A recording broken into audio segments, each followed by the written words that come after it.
today we're talking about real estate stories, and Justin, I want you to share with us just a little bit about how you get into real estate. So that's a question we like to ask. Not everybody, nearly nobody goes to school and says, I want to be a realtor when I grow up. So absolutely not. What's the story like? How did you get into becoming a realtor so that other people know that, hey, maybe the opportunity might just smack them across the face one day? So, oh yeah, like you said, real estate's one of those things you fall into. Nobody ever really wants to get into it.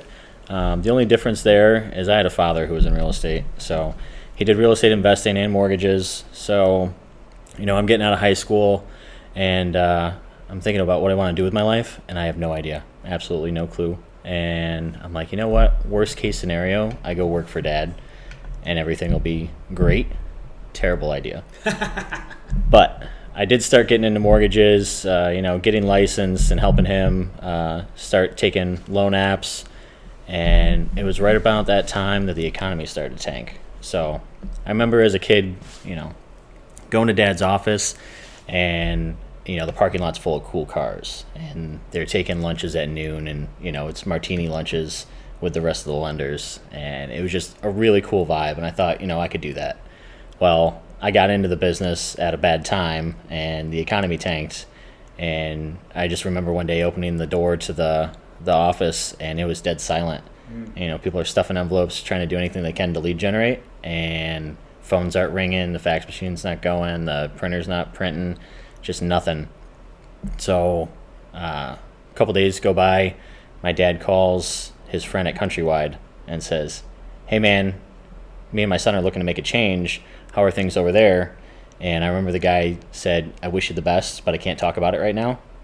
And literally the very next morning I was sitting having coffee and they announced that they were going under, and it was the beginning of the end for the real estate market.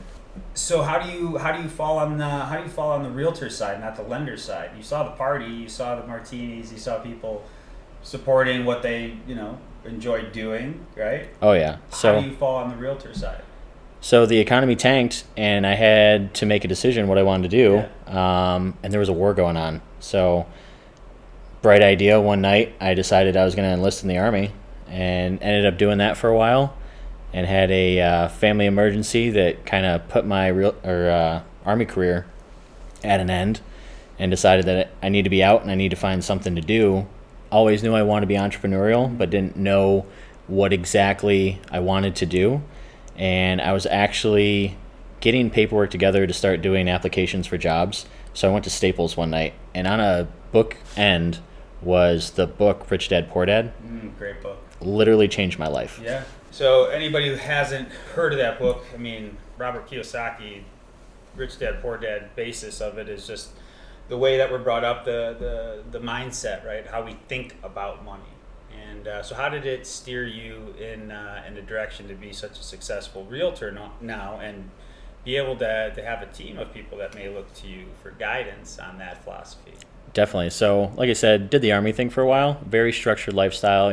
You're not, as a subordinate, you're not making a whole lot of decisions. Sure. I ended up being in long enough to, being an E5 sergeant. So I had some leadership experience, and learning how to run a team of, infantrymen is a lot similar to running a team of real estate agents. As long as you have systems and processes in place, you hold the men accountable. It's all kind of translates to be the same thing.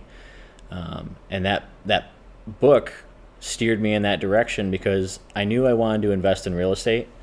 And like I said, my dad had kind of dabbled in real estate when I was a kid, and I remember just painting apartments.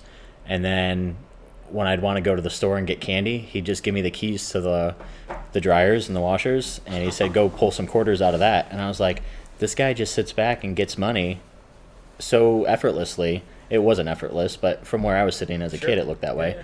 So I knew I wanted to do that, and the book solidified that decision for me. And I was looking at the state of the market, and it seemed like things were on the up and up at the time I was getting out of the Army.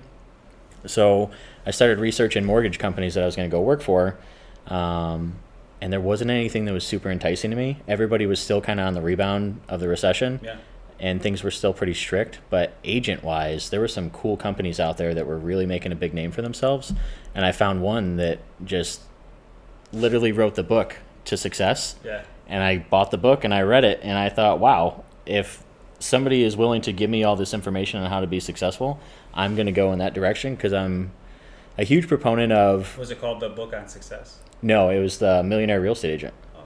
So the red book, if you're Yes. familiar with Keller Williams. I like The One Thing. I mean, Gary Keller is such a brilliant man Yeah. and super underrated, I think, compared to, a lot of the other heads of companies out there. Yeah, no. The One Thing helped change my life and helped me guide other people with that so important question, like what's the one thing worth doing that by way of doing it makes everything else easier or not necessary at all. And if you, it's like an ongoing... Every day, all day. Now that I accomplished the one thing, what's the one thing? And it's like, oh my God. Especially, we talked about this before we started recording.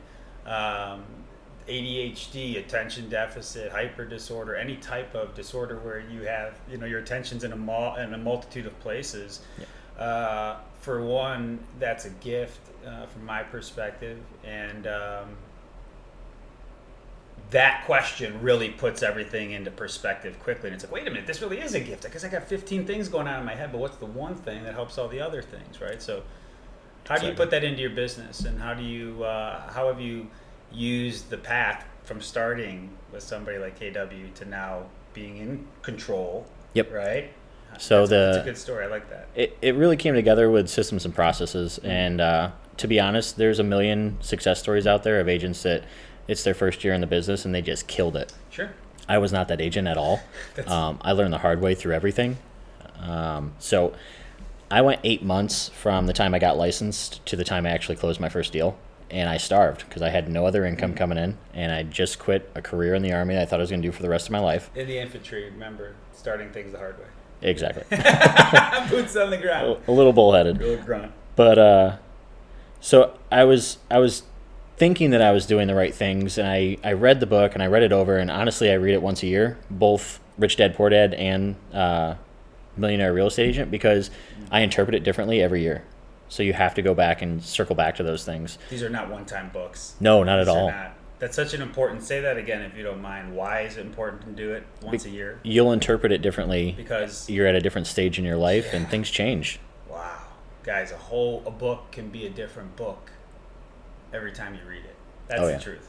I mean, movies, anything that you consume, sometimes I'll look at, my favorite quote is, you win some, you lose some, but it's all good as long as the outcome is income. And to me, I was like, as a new agent, I saw that as, I'm not going to get every listing. Or now, as a real estate investor, I see it as not every month is going to be, a big check. So there's water heaters and roofs that need to be replaced. And you just interpret things differently as life goes on. Boom. I just posted something recently, and the exact phrase escapes me, but essentially is if you see everything from a positive outcome, even if it doesn't show up that way, you're going to be all right. Like, it's perspective, right? Yeah. It's perspective. Power is in contrast. You learn like me. For one, thank you for the service.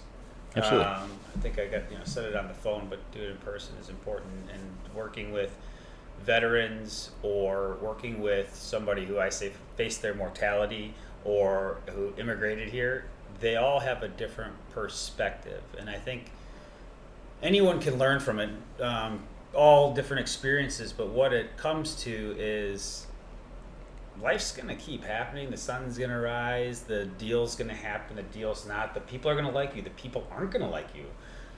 As long as you showed up and did your level best, right? And showed up as an individual that was there coming from a place of service, which is, you have a lifelong history of that. Different things show up. So what brings you to the confidence and knowing that you're going to be successful if you leave a Titan like a Big Red? Oh yeah. So it's one of those things where the systems and processes don't change, and following those and discipline is something that has been instilled in me since I was 19 years old and joined the Army. But knowing that I can take that and go anywhere with it, if I moved states and changed offices or if I changed companies, it's the same regardless. And the discipline to know not to quit is probably the hardest part that I learned. But every tough year in real estate, I thought back to selection because I was a member of the 75th Ranger Regiment. So every member of the 75th Ranger, again. I was a member of the 75th Ranger Regiment. Okay. And for anyone who doesn't know, what does that mean? it's the Army's premier light infantry unit. They specialize in airfield seizures and raids. They're a tier 2 unit, conventional warfare as opposed to tier 1, which is unconventional warfare. So when the Army needs something broken, they send Rangers. That's kind of the best way to describe it. Would be on the level of a SEAL for the Navy. Yes, but there's significantly more SEALs in the Navy than there are Rangers in the Army. So We got one. it's a bit easier to be a SEAL, just saying. Okay, all right. No, they're all difficult jobs in their own respect. But when I went through selection, I thought every night, because the hardest part is just not quitting. Because the first month of selection, their goal is to break you, and they want to know that you're mentally tough enough and physically strong enough to complete the job. And they need to know that under stressful situations, you're not going to crack, because it's not just your life, it's the life of everybody around you. So when I had a tough year in real estate, I just thought the same thing. I was like, men have been here before. I have met some dopey real estate agents in my career that I'm like, if this guy can do it, I know I can do it. Yeah. So it's all down to discipline. Well, he said discipline, but we obviously heard some other things in there. I mean, there's some self-talk, obviously, right? Some self-love. Absolutely. I think what you said was the best response, and why I think we get along very well is we can go general in things. But I can also key in on some things that you said too, which is like everything pertains to everything. We don't just learn lessons in real estate and then go home and act a different way in our family life. So you said in that training, if you do make a bad decision and quit, who does it affect? Everybody. It doesn't just affect you. And that, that's the same as decisions you make with your family. The repercussions fall on your loved ones. And everybody around you gets affected. Oh, yeah. Not in the same capacity, but they all get affected. So the reverse is true. Absolutely. And, putting it in a perspective of real estate, if I work with a lender that's not top notch, their bad work is a reflection of me who referred them to my client. And now that client isn't going to refer me more people in the future, which is the heart of our business. So it's partnering with guys like you that are just extremely successful at what they're doing that makes my job so much easier, and vice versa. And we've all had relationships that didn't work, but the faster that we acknowledge that and part ways in whatever capacity allows us to live. Oh, yeah. And allows us to continue to provide an opportunity for people to plug in to what we're doing. That really fills me up. I know that that's something that, anybody who decides to go out on their own, venture on their own, it's not just for them, but it's because they know that they may be able to do this thing successfully and really care for people along the way that otherwise may not have had that opportunity. So how do you identify people that are a good fit for the way that you do business as a team member? I'm a little biased because I'm a veteran, so I look for veterans. And if they are in the same job set that I was in, I just think they're even more stronger of a candidate. So on top of veterans, we do DISC profiles and, Love the DISC. need to know that mentally they're in the right place to do the job.